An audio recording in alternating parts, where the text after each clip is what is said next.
If I can continue the meteorological theme, given that we have choppy waters ahead, the question is how we best navigate them. And I can't think of a better panel to discuss that than the one that we're about to have join us, which will look at the impact of geopolitics on the UK and on the UK industry in 2024. So could I ask you to invite Linda Yueh, Fellow in Economics at Oxford University, and her panel to the stage, please.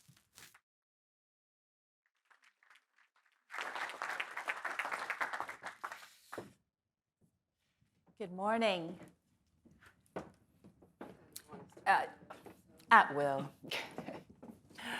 Good morning, everyone. Thanks very much to Miles for the kind introduction. It's always a pleasure to be part of any City UK event. And this one in particular, I think, is extremely timely. So I am here with you for the next 40 minutes or so to serve as timekeeper. I think the role of a chair is just to make sure we get the best insights in concise form from the panel across a number of topics. And then there'll be a chance for all of you to give your views, your insights. And I really hope the session is as useful for you as possible. So there'll be two ways that I'll invite your input. You can actually raise your physical hand. I'm still in this mode where I think it's amazing we're here at IRL, in real life. Or you can always scan the QR code on the conference sheet on your table, and that will pop up into this iPad, and I will ask your question for you. And it's the same for online participants. So with that, let me just say, let me introduce the subject of the panel, and then I'll introduce the panelists in just a moment. So we are going to talk about the impact of geopolitics in 2024, what effect that will have on the financial and related professional services industry, and I think importantly, how it impacts our work to grow the UK as an international financial center. So we will cover off three themes in the panel discussion before we open it up. The first is the current geopolitical climate. The second is providing global leadership. And thirdly, remaining competitive as an IFC. And I do have a fantastic panel to answer these questions for you. So to my left is Roger Liu. He is a partner. He's flown in from Hong Kong, and he's the global co-head of the bank sector clients and board member of Allen & Overy. To his left is Tina Fordham. She is the founder and geopolitical strategist of Fordham Global Insight. And to her left is Ola Ajadi. He's head of government relations and regulatory strategy for the UK EMEA for LSEC, the London Stock Exchange Group, and the TheCityUK Next Generation Leadership Council member. And Sharon Lewis at the end, partner corporate and finance at Hogan Lovells. So warm welcome to all of you. And I'm actually going to start with you, Tina. To kick us off for the day, can you just explain a little bit about how you see the new geopolitical cycle that we seem to be in, and how this will likely impact the UK as an international financial center? Sure. Thank you, Linda, for the kind introduction. Great to be here with everybody. Prior to setting up my own firm, by the way, I was at Citibank as the chief global political analyst, and I've spent 25 years advising institutional investors and financial institutions about the interaction between geopolitics and the business environment. So that's just a little explainer. And if you ask me how far I have come, as our late Queen used to, I live in Hampstead, and I've been in the UK for 22 years. So don't let the accent fool you. So what you've asked me to cover is what I normally cover in about 45 minutes. I'll give a brief snapshot, but to start out with, I'm going to push back a little bit on the weather analogy, because I think if we're talking about geopolitics, it perpetuates the sense that we are on the receiving end of these storms and we can do nothing about it. My whole approach methodologically and in talking to business leaders like you is about how to prepare our minds better for geopolitical developments so that we can be more proactive I think that this is something that we could do better. We were chatting before the panel with Roger and with Ola about how, my clients in emerging markets live with geopolitics, right? It doesn't put them off doing business. They don't finish a briefing with me and say, gosh, that sounds depressing, haha. They say, right, buying opportunity here, here's what we need to be doing next, and this is part of our strategy. And this is something that I think needs to happen to us much more in developed markets, where we are extremely lucky to have been in our careers and living where we are during the most peaceful and prosperous time in all of human history, right?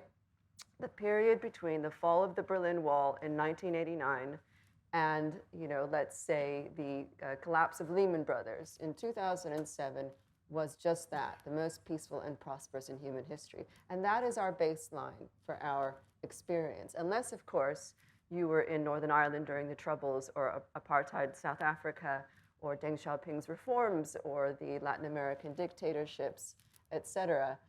You haven't really experienced geopolitics. And furthermore, the Fed put liquidity from central banks and the onset of US energy independence has meant that for many of us in developed markets, geopolitics hasn't mattered very much until now, right? Or until more recently.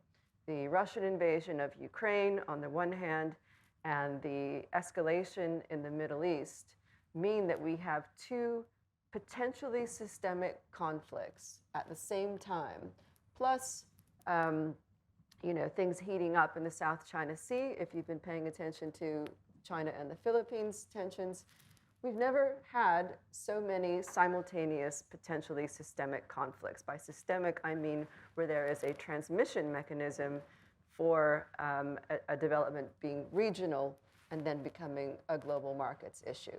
Now, thanks to US energy independence, mainly, the war in the Middle East is probably only going to add, at this point, a few dollars a barrel to oil prices, rather than 20 or 30 or 50, as it might have done in previous times. But I think that we do need to think more technically about geopolitics and really stop seeing it as something that just happens to us. I've written about my thesis, which is the new geopolitical risk supercycle. If you Google that, you'll get a link to a very short Forbes article I wrote that summarizes this. But my thesis is this, that we have more risk factors on the rise. So for example, when we're talking about conflicts, according to the International Crisis Group, the increase in conflicts started around 2012 and has been growing ever since. Conflicts growing in duration, in number of fatalities, sorry to say, and with fewer buffers to stop them. We have weaker international institutions. This explains why we're seeing NATO expansion, of course, and even what we could consider a kind of an Indo-Pacific NATO or similar, AUKUS maybe becoming a JAUKUS. I don't know if that sounds, I don't know how to say that out loud, with Japan joining. But the buffers to these risk factors, whether they are conflicts or climate change, which drives migration, more elections, against these buffering factors, diplomacy, alliances, even deterrence, right, as a force, we get more disruptions. In markets, these can be event risks, but for those of us doing business, you need to have a mental map of how geopolitics plays out. And my suggestion is to be prepared for a decade of dislocation. We are clearly moving away from the post-1945 consensus. I wrote a paper back in 2013 when I was at Citi that was called Goodbye to the Pax Americana, which is what accounted for this period of globalization and growth. What we end up settling into, though, as a new arrangement, a new international system, a new social contract, depends on the choices that all of us make. And so I do think we need to stop thinking so passively about global forces and realize that as businesses, as people who sit on boards, as parents, we have influence in what happens. So what happens to the UK as a result of geopolitics will depend on how we all vote in elections this year, what message that sends to the respective party leaders. And some things we can't control, like the fact that we are a net energy importer. And so we've got to think more, I think, creatively and be more robust in our approaches to looking for growth. Our productivity, as everyone in this room knows, is a scandal. Thank you, Tina. And we will come back to this idea of what we can do, global leadership, in the second theme. But I want to pick up this theme about elections and come to you, Ola. This is a historic year. About 4 billion people in the world, more than half the world's population, have some sort of election. And so, in this year of elections, especially some of our important trading partners, we can expect some policy uncertainty. So, Ola, how can the industry adapt and keep building momentum despite this looming policy uncertainty? And I am thinking of November in my home country right now, but it's not the only election. So. I didn't even mention that. Yeah. Yeah, thank you. I think the first thing to say is that as an industry, we're quite good at change. The success of the industry is built on change and adaptability. Those who don't adapt end up dying, not actual dying, but falling away, thankfully, rather than. And I think it means we are used to this. In recent years, given what we've seen, whether it be the pandemic, whether it be changes such as Brexit, whether it be to do with things like the war in Ukraine and other places, things that Tina mentioned, I think we've got used to adapting. It's become part of what we do, and I think this election cycle is just the same thing. So in terms of what do we do and how do we address that? Well, firstly, it's not a black box. People have manifestos. We know political positions. We know philosophies. We know what's driving them. There are debates. There's a lot of information points which help us to get a sense of what might happen in one country or another. Now, where we vote, people can vote in certain directions. Some places are close, other places is not. In some markets, there's more of a transition than an election. But I think we have a lot of information coming in. So rather than seeing it as something we can't do, we just have to look in the context of, we have information, what do we do with it? How do we mitigate risk? Where do we see the opportunities? And take that approach to it in the same way we would with products, markets, and opportunities.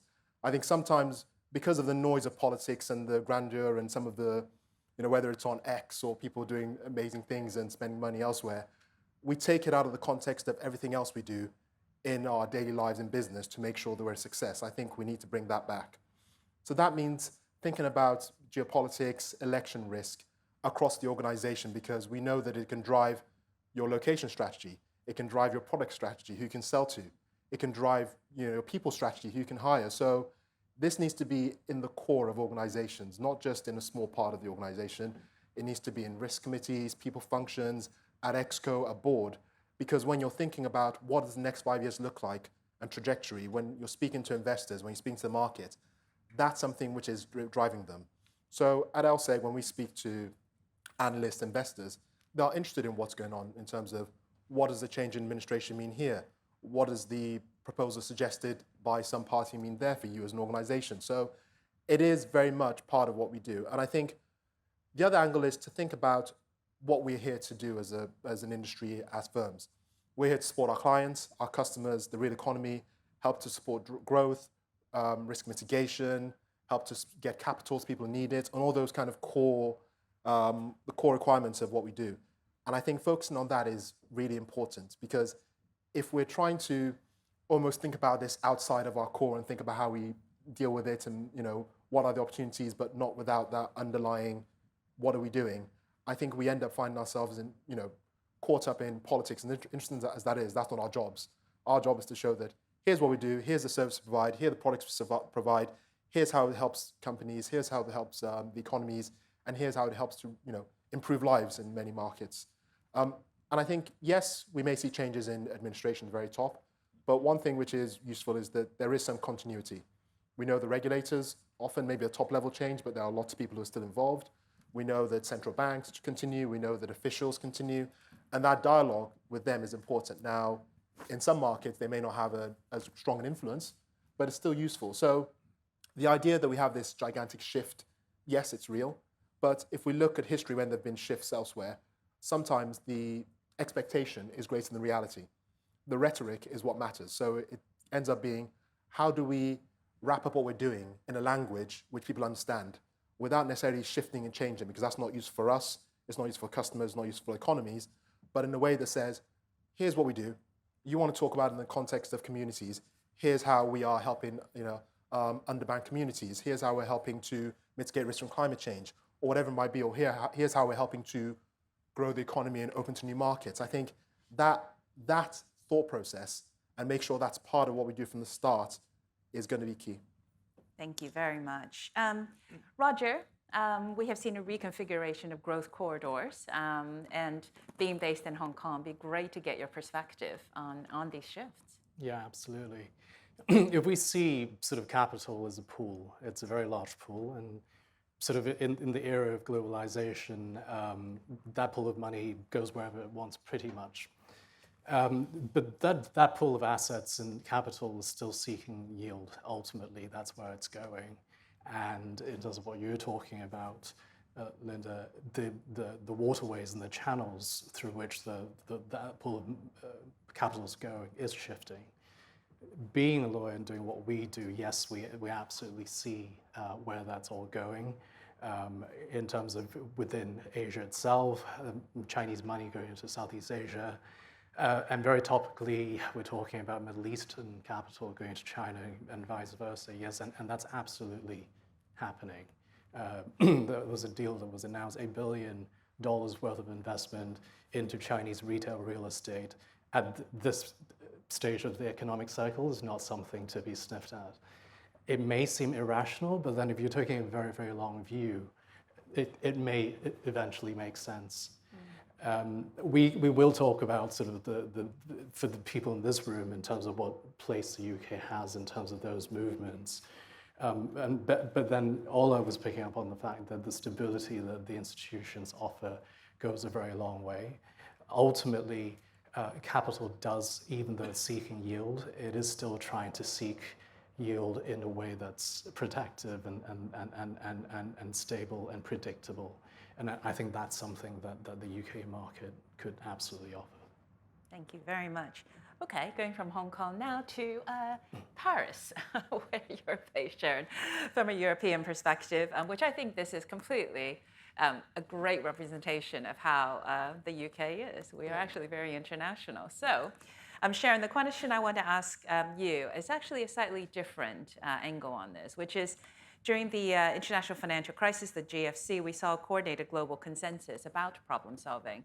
I mean, that was just over a decade ago, but we see a lot more fragmentation now, including in deploying global capital, as we just heard from Roger. And that is arguably concerning for the EU as well as the UK, because obviously the United States is also quite an attractive place. So it'd just be really good to get your take on this in the context of everything that we're discussing. Well, thank you. As somebody who's lived in Paris or between Paris and London for over 30 years, and we're not jealous. and being British and now French, I have that unique ability to criticize both and find the positives in both. So thank you for having me here today. There has been fragmentation. If you think back to the financial crisis, there was very much a coordinated approach around standards to build out from the financial crisis. And those have largely seen us in very good stead. One could say some of it may be a little bit obsolete today. In any event, there are new challenges, new things that need to be done. But globally, people came around and a vision was set, particularly by the G7, and we have followed that in the financial markets since then. Room for regulatory arbitrage and the like, but globally, a coordinated approach. Today, and you can see that obviously post-Brexit, but not just post-Brexit, really fragmentation, a different approach to new challenges. So AI, climate change, and the like. And yet, if you're a global business, you are seeking the highest standard. So take sanctions. Tina, you and I were talking about Russia just before this panel. When Ukraine happened and post then, and the imposition of sanctions, as a business, there may be differences between the US, between the EU, between the UK, but as a global business, you essentially have to follow the highest standard.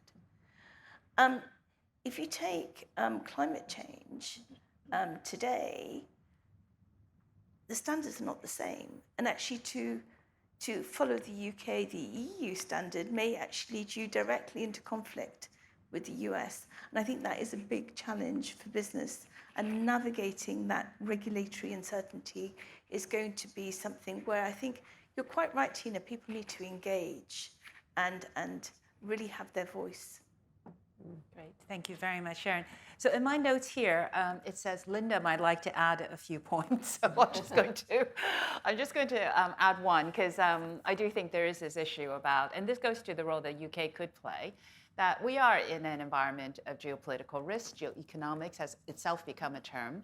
And this is an environment where growth is fairly stagnant, but interest rates are restrictive because inflation is still elevated. That's very unusual. These are the conditions for a financial accident. In other words, normally the economy is weak, rates are low, you don't normally get this combination. And so therefore, this point about how we can collectively problem solve, I think, is actually very important. And one of the things the UK can do is actually try and bring to the table the key players in this area to try and make sure there is a conversation just in case there is a financial accident. So now this is the moment where I actually plug my book. I wrote a book called The Great Crashes. I was about to say you can find it in all good bookstores, but probably not at airports, given the title. So we've got about 10 minutes before I want to open it up for Q&A. So please, do prepare any questions you would like to ask the panel, including putting it into the conference app. But I do want to do another quick round with this panel about the UK becoming, and I think, a leader, and to make sure that as an international financial center, we are very influential in a space where we should be actively engaging in some of these big key issues because there is a need for it. And I like to think this is something that the UK's time zone helps with. Roger, so I'll come to you on that. I used to be on the board of London and Partners, and we worked out, it was only like New Zealand that wasn't actually in our business time zone. So, the UK straddles the US, Asia Pacific in terms of time zones. Obviously, English, commonly used language, and the practice of law. We have historical expertise clearly in the financial industry. We have the ability to be much more open than other markets and traditionally have been. So do you think the UK should position itself as an open market? In what way should it do that in this climate? And is it on the right trajectory? So, I mean, you've heard about the time zone advantages, absolutely is real. Many of you in the room sort of run multinational businesses. The language is absolutely real. And maybe being a lawyer and being a common lawyer, I'm a little bit biased, but a system of law that actually allows people to agree what they want to agree and to allow you to have fairness and having transparency in how disputes are adjudicated goes a very, very long way. As a humble lawyer, I don't think there is all that much I can say about where the UK should be heading. But as a beneficiary doing what I do, what I can say is that the safety that the UK can offer, the institutions that have been built over many, many years, there's absolutely no monopoly on financial centers sitting where I am. I work in one as well. But in terms of the promise that this jurisdiction and this market can give to the rest of the world should not be underestimated. We also talk about the movement of capital. And if we are looking at the non-traditional pools of capital moving between themselves and what role the UK has, having worked a number of years in the industry, I could say that right at the beginning when I started out, a lot of that kind of capital movement was government to government. sovereign to sovereign, maybe not very heavily negotiated, documented, and there is a halo of the sovereign behind the safety of moving your money across borders and ensuring that it's safe. There is institutional money as well, obviously, and then the protection that regulators give you if it's institutional money that goes around.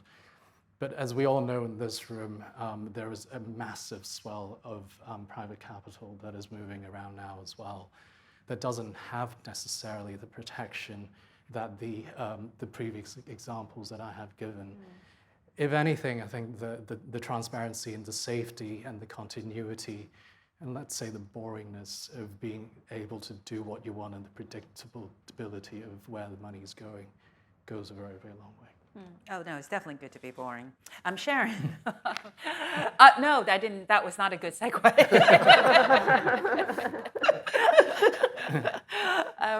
As the second not boring lawyer on this panel, how does the UK remain, and really maintain the high regulatory balance? You talked a lot about, high standards.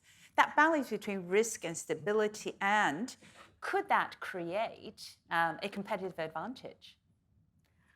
I think, for the reasons already given by Roger, the UK has a lot to offer. And I'd just like to remind the room about the Electronic Trade Documents Act that was passed last year. It's a very little bit of legislation, but it really means that global trade can be digitalized, and bits of paper like promissory notes, bills of lading, etc., now can all take electronic form. It was an act that passed with very little opposition from anybody. It was nothing like the smoking bills and the like. It was really easy way through all parties. And what that does is it enables trade throughout the world. It facilitates trade throughout the world. It makes the UK a leader.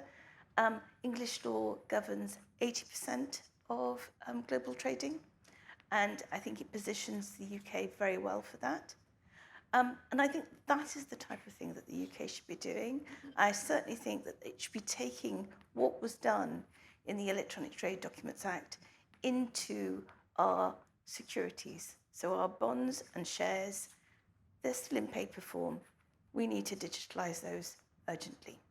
Thank you very much, Sharon. And we have just a couple of minutes. I'm going to be completely unfair to the next two speakers and ask you to be rather concise, because there's already fantastic questions that have actually come through. I want to make sure we take those as well as those in the room. So, Ola, I'm giving you a minute to tell us, for the UK to continue as an IFC, it needs to maintain its relevance to customers, something that you already touched upon earlier. So, just a couple of things that you think should be done.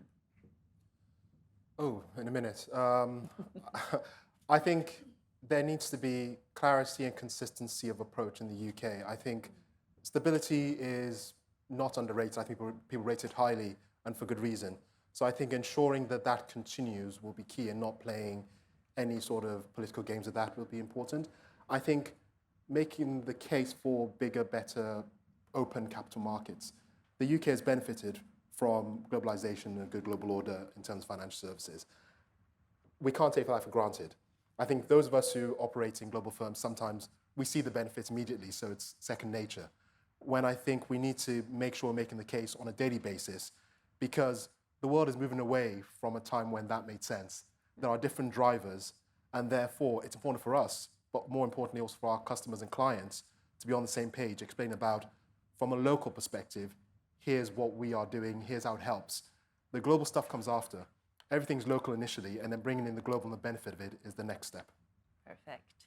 Very well done in terms of time. Yes. Tina, same challenge to you in a minute. What question am I answering? You are answering the couple of things you think the UK can bolster its position as a leading IFC.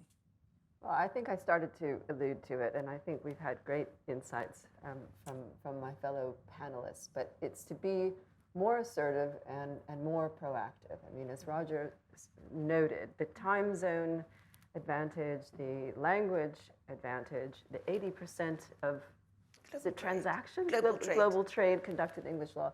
These are baked in, inbuilt advantages. But as I think we've all learned in the last 10 years or so, you also have to build on these advantages and expand them. We take a lot for granted. There are also some soft power advantages, if we can say. This is a very sensible and pragmatic place, unlike our native country across the sea, where 25% of people are anti-vaxxers and a rather alarming percentage think that the world is flat. We don't have that, but again, I feel that we don't embrace our advantages. There's still great discomfort in the idea of talking to government. Government is incredibly under-resourced, if I can say. For companies to be a resource to government, to make the case for the employment advantages, the revenue, et cetera, it has to stop being considered something that's gauche, right? And then, sorry, I'm going to say the B word, the Brexit experience was a great example where the city we were given a 3-line whip at the time at the institution where I was. We have to improve our relationship with Europe. I think the Labour Party understand this. They're scared to campaign on it, but we really need to deal with more reality, and I think the city needs to be more assertive. We are a driver, an engine for growth in this country, and not just in London. Back offices and operations around the country, Northern Ireland, et cetera, make the case. The final point is more financial literacy. It is a shocker. Part of the reason why we're in the situation we're in is because too few people understand how money works. Okay, thank you very much. So, if you'd like to ask the panel a question, you can raise your physical hand. A microphone will find you.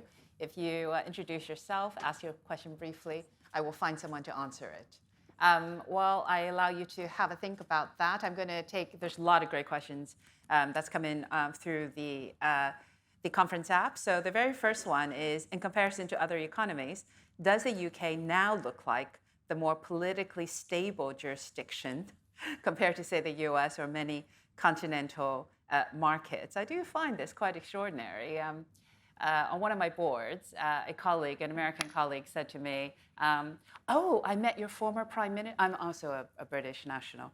And he goes, I met your former prime minister. And I said, which one? There's like 7 of them. Okay, so who wants to take this question? I think Ola really wants to take this question. I don't think you have a choice. I think politics is cyclical in the sense that the nature of where different countries are and their political cycle, if you look at the last few years of change in the UK, and one might now say that there is a relative, peace and stability. In other countries, it might look, better potentially, but I do think that you can't look at things in the short term. If you told me back in 2015 that the next few years would look like it did, I don't think I would have believed you. So I think if we're taking long-term decisions, which I think is essentially what we should, back to my point about stability, it's not about the here and now. It's not about the elections this year or the next 3-5 years. I think we need longer term, and the question is, what does the trajectory look like as far as one can see it? Yeah. But I would say that the UK is looking very good. I think the political parties are engaged, both major parties. I think the conversations that we as an institution had with them on the issues, they recognize the macro drivers, climate change, sustainable finance, the rise of technology and AI, the needs of the real economy, get capital where it needs to get to, risk management across the economy. Those things are common. So the discussions aren't so much about whether it's good or bad. You end up talking about things which are, how do you make it better? And those views are different. So I'm long the UK right now. I should say, nothing here should be relied upon for investment advice. Yes, to be clear, that is. Just scanning the room. But I think this question is also another great one. So Tina, this one is going to be for you. How much political risk does the US presidential election present? You only have a minute. This could take an hour. Well, I'm going to refer everybody to my website where I post stuff that that goes into these arguments more clearly. So, I mean, in the conversations that I have with mainly UK and European investors, to a lesser extent Middle East and Asia, something interesting has emerged. Everyone seems to have decided that Trump is going to win. And so if I have sort of one message about US elections, it is that Americans don't think that. Americans understand that the race is still wide open, which is bizarre considering we have a former president currently on trial under criminal charges and 91 indictments. But nevertheless, they are statistically about neck and neck. And a lot can happen. So whilst business needs to prepare for the possibility of a Trump 2.0, which again my client base has decided is the number one global risk, more than the war between Russia and Ukraine and the war in the Middle East. I'm not sure if that's fair, but that is where the fear factor is. We have 6.5 months. A lot can happen. The polls at this stage have no predictive power. And like everyone else, American voters won't start thinking seriously about the elections until around September or so. What kind of risk is there at play? Well, I've called it an inflection point. I think the main concern from the investors and the companies that I talk to is the US role in security alliances, and particularly in European security. Now, I was part of an event at Chatham House, which was, of course, under Chatham House rules, but it was with a US congressional delegation. And it was fascinating to see, I've gone over a minute, I can see, but how this bipartisan congressional delegation was shocked to hear all these polite former UK diplomats say, we're a bit concerned about NATO. And they don't get that. I will say that. They don't understand that yet, and that is a reason to be prepared. It means more defense spending, among other things, at a time when there's huge competition for spending when we have such high debt levels. Yeah, thank you. Sharon, if you wouldn't mind taking the next question. Is international financial regulation as we know it in retreat? Do the demands and implications of friendshoring, of course a term that Janet Yellen, the US Treasury Secretary, uses, and ally shoring mean that the days of post-GFC international regulatory consistency are over? I think the answer to that is yes and no. Lawyer's answer. No, a pragmatic answer. I think we are seeing increasing pulling in different directions on new subjects that have really importance to the financial community. So in digitalization, AI, crypto, climate change, there is not that consistency. But I think that there are really elements of, again, the ability for the UK to try to take that pragmatic approach and be a leader. I come back to the Electronic Trade Documents Act.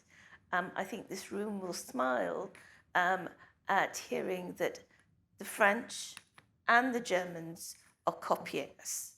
And I think that that is showing something which is clearly, obviously, enabling and leading. And I think actually where others take the lead, being pragmatic, and when we see that it's good, copying it also. Yeah, thank you very much.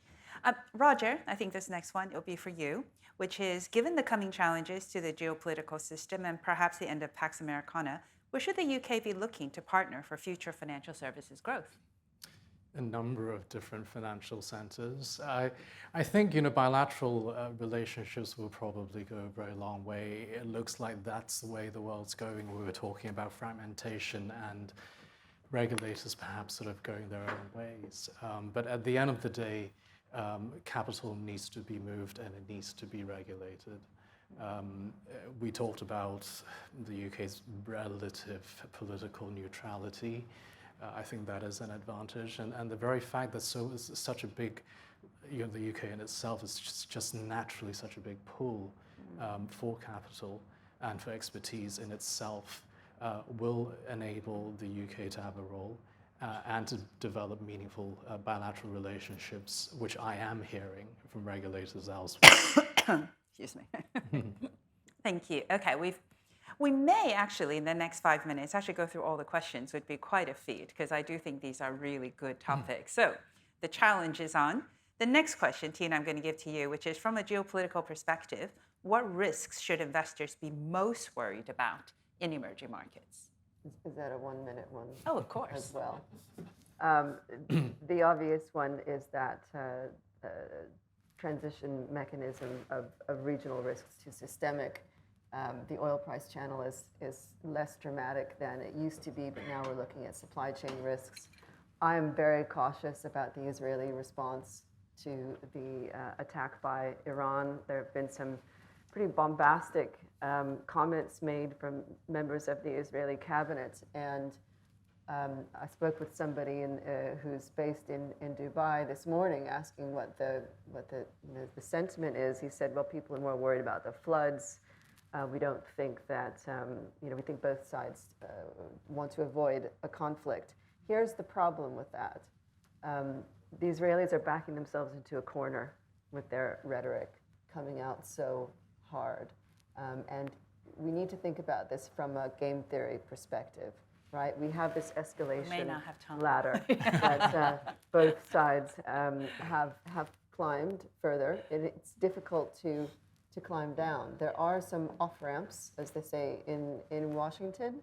I think we should watch for what the Israeli response is, and that it will probably come after April 30th, which is the last day of Passover. Thank you. Thank you so much. That's so some interesting. free, high-quality geopolitical advice there. More, please. Okay, so Ola, the next question is going to be for you.